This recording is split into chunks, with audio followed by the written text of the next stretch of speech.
Mwanzo wa mwaka huu, umri unasonga kwa kasi ya treni ya umeme.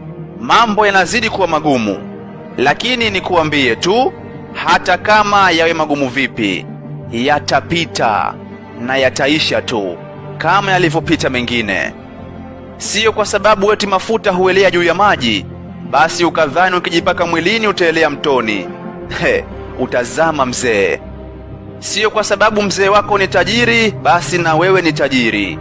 Wewe unaitwa mtoto wa tajiri, tafuta zako. Napenda sana kuongea mzee. Hebu twende kwenye lengo letu la leo. Nilikuwa napasha moto misuli kidogo. Leo tupo na dada na mama zetu. Kidogo tujikumbushe kumbukumbu tulizoagizwa kuhusu wao.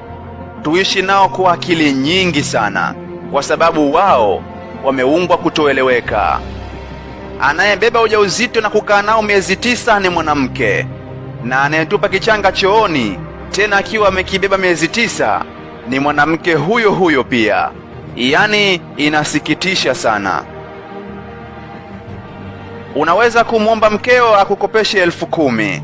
Baada ya siku 2 unapata pesa, unampa 100,000. Ni ya kwake hiyo, yeye mwenyewe. Hapo atanunua nguo na vipodozi, alafu baada ya wiki moja atakwambia, mme wangu, ile 10,000 niliyokuwazima mwenyewe ameanza kunidai hivyo. Naomba unipe nimrudishie, maana ananisumbua leo ya 3. Wakati mwingine mwanzo wa mwaka kama hivi, baadhi ya wanaume tunachefukwa tu. Unatumiwa SMS, hani, nimemiss kula kuku. Kikauzu tunaamua kujibu, kwani wewe mwewe? Ndiyo maana Plato kwenye andiko lake lililoitwa The Republic alimshukuru Mungu kwa mambo 3. La kwanza, kuzaliwa Mgiriki. Jambo la pili, kuzaliwa huru na sio mtumwa. Na la 3, kuzaliwa mwanaume.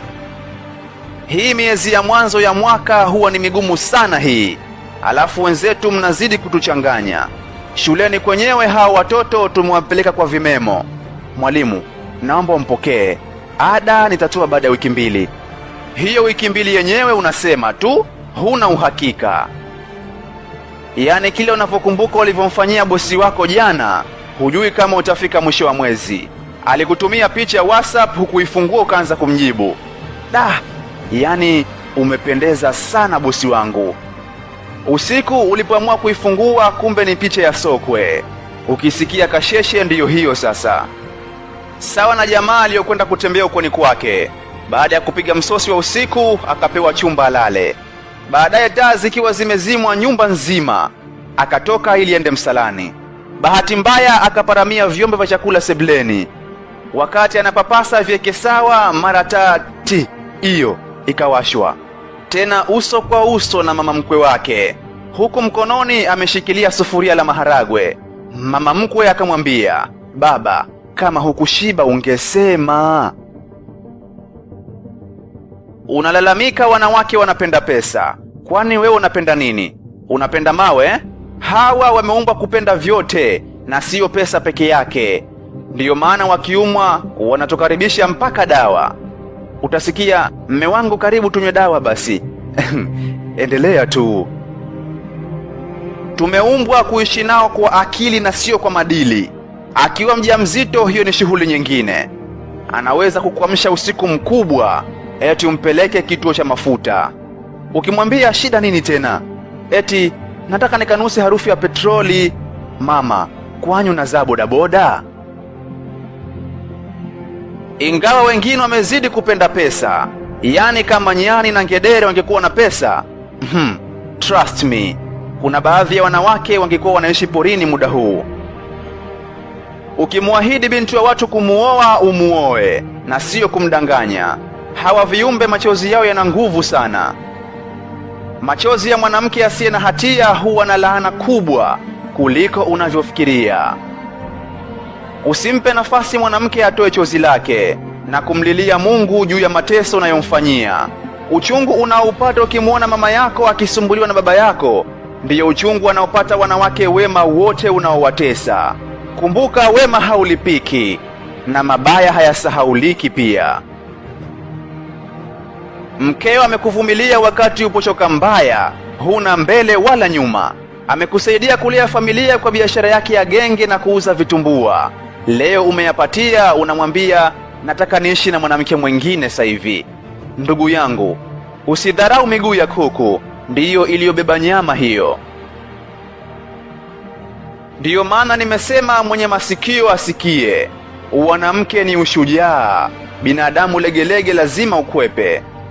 Tafuta kitabu kinaitwa Woman the Superior Sex, kilichoandikwa na Ashley Montage, alafu ukisome. Pamoja na mambo yao, wanawake ni bora kuliko wanaume.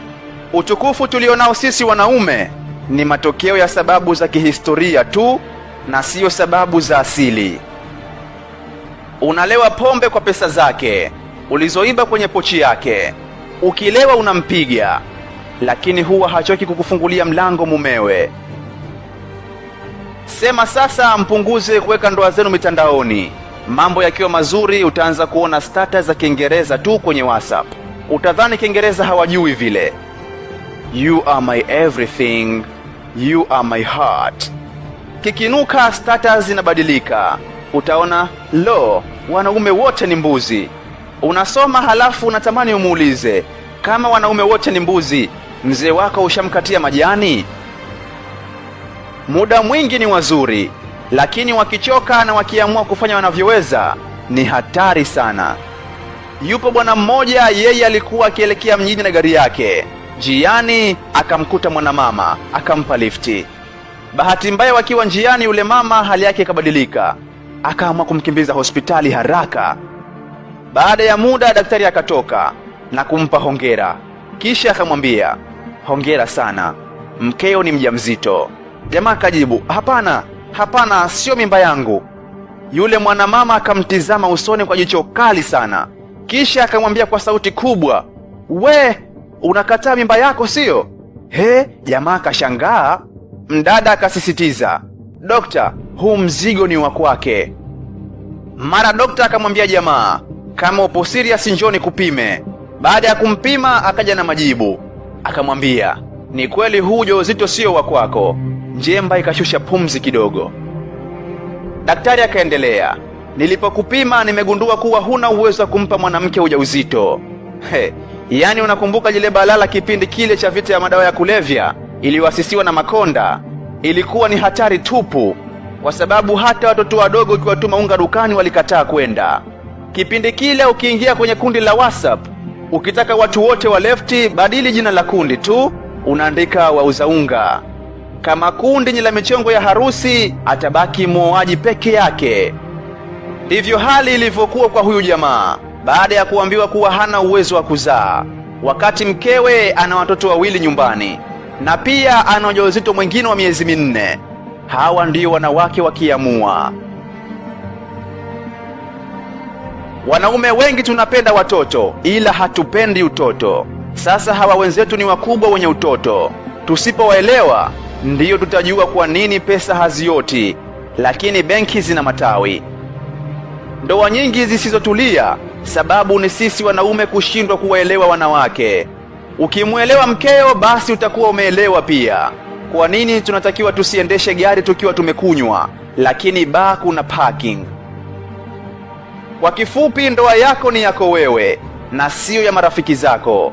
Tunashirikisha mno watu wengine kwenye mahusiano yetu, tukidhani ni msaada. Jiamini wewe na mkeo, usiamini mwingine. Binadamu anaweza kukuuliza unaendeleaje, ukadhani shida yake ni kujua hali yako. Hapana, kumbe mwenzio shida yake ni kujua kama ubaya na kutendea unafanya kazi au la. Wakati mwingine udhaifu wako ni kuruhusu dunia izunguke jua tu na ulimwengu upate majira ya mwaka. Sio kwamba wanawake hawawezi kukaza vo. Hapana. Unaoona kwao ni uoga, basi sio uoga, ni namna ya kukamilisha wanaume wako.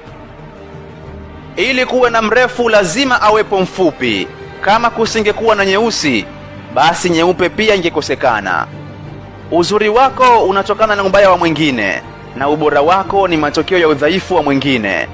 Kama wasingekuwepo wadhaifu, na wewe usingekuwa bora. Ujasiri wa mwanaume unatokana na uoga wa mwanamke. Hivyo kimsingi uoga wao upo kwa lengo la kukamilisha ujasiri wetu sisi wanaume.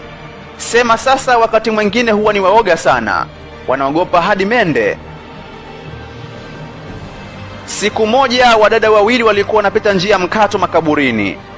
Nimesema wadada wawili, sio mmoja, ni wawili. Lakini walipomuona mwanaume mmoja anatembea kwenye njia ile ile, wote walimkimbilia, wakamfuata wakitetemeka na kusema, tunaogopa kupita peke yetu humu. Yule mwanaume akajiona kama Goliath vile, hata mwili ukamsisimka. Ingawa mwanzoni hata yeye alikuwa na sita kupita peke yake. Akaona nimeaminika, hivyo kwa nini nisijiamini? Hiyo ndiyo sababu ya uoga wa wanawake, upo kwa ajili ya kuhamasisha ujasiri wa mwanaume. Ila kama wangenifuata mimi, pale makaburini wangezimia, kwa sababu ningewajibu hata mimi kabla sijafa ilikuwa naogopa sana hapa, lakini siku hizi nalala na kuamka hapa hapa. Na tena hapa nimetoka dukani kununua vocha, ndo narudi zangu hivi, kaburi langu lile pale. Lazima wapagawe, kama kijana aliyekwenda likizo kijijini kwa bibi yake, na zile suruali zao za fashion zile za kuchanika chanika. Siku wamezifua kazianika kwenye kamba, bibi akazianua zote 6, halafu akampelekea fundi azishone. Sijui zilikuwaje halafu. Nadhani hadi hapo mwenye masikio atakuwa amesikia. Na kwa leo, mwanzo wa mwaka huu, umri unasonga kwa kasi ya treni ya umeme. Mambo yanazidi kuwa magumu, lakini nikuambie tu, hata kama yawe magumu vipi, yatapita na yataisha tu kama yalivyopita mengine. Sio kwa sababu eti mafuta huelea juu ya maji, basi ukadhani ukijipaka mwilini utaelea mtoni. Utazama mzee. Sio kwa sababu mzee wako ni tajiri, basi na wewe ni tajiri. Wewe unaitwa mtoto wa tajiri, tafuta zako. Napenda sana kuongea mzee. Hebu twende kwenye lengo letu la leo. Nilikuwa napasha moto misuli kidogo. Leo tupo na dada na mama zetu. Kidogo tujikumbushe kumbukumbu tulizoagizwa kuhusu wao. Tuishi nao kwa akili nyingi sana, kwa sababu wao wameumbwa kutoeleweka. Anayebeba ujauzito na kukaa nao miezi 9 ni mwanamke, na anayetupa kichanga chooni tena akiwa amekibeba miezi 9 ni mwanamke huyo huyo pia. Yaani inasikitisha sana. Unaweza kumwomba mkeo akukopeshe 10,000. Baada ya siku 2 unapata pesa, unampa 100,000. Ni ya kwake hiyo, yeye mwenyewe. Hapo atanunua nguo na vipodozi, alafu baada ya wiki moja atakwambia, mme wangu, ile 10,000 niliyokuwazima mwenyewe ameanza kunidai hivyo, naomba unipe nimrudishie, maana ananisumbua leo ya 3. Wakati mwingine mwanzo wa mwaka kama hivi, baadhi ya wanaume tunachefukwa tu. Unatumiwa SMS, hani nimemiss kula kuku.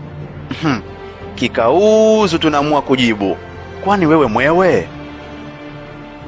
Ndiyo maana Plato kwenye andiko lake lililoitwa The Republic alimshukuru Mungu kwa mambo matatu. La kwanza, kuzaliwa Mgiriki. Jambo la pili, kuzaliwa huru na sio mtumwa. Na la tatu, kuzaliwa mwanaume. Hii miezi ya mwanzo ya mwaka huwa ni migumu sana hii. Alafu wenzetu mnazidi kutuchanganya. Shuleni kwenyewe hao watoto tumewapeleka kwa vimemo. Mwalimu, naomba umpokee, ada nitatoa baada ya wiki 2. Hiyo wiki 2 yenyewe unasema tu, huna uhakika. Yaani kile unavyokumbuka ulivyomfanyia bosi wako jana, hujui kama utafika mwisho wa mwezi. Alikutumia picha ya WhatsApp, hukuifungua ukaanza kumjibu. Yaani umependeza sana bosi wangu. Usiku ulipoamua kuifungua, kumbe ni picha ya soko.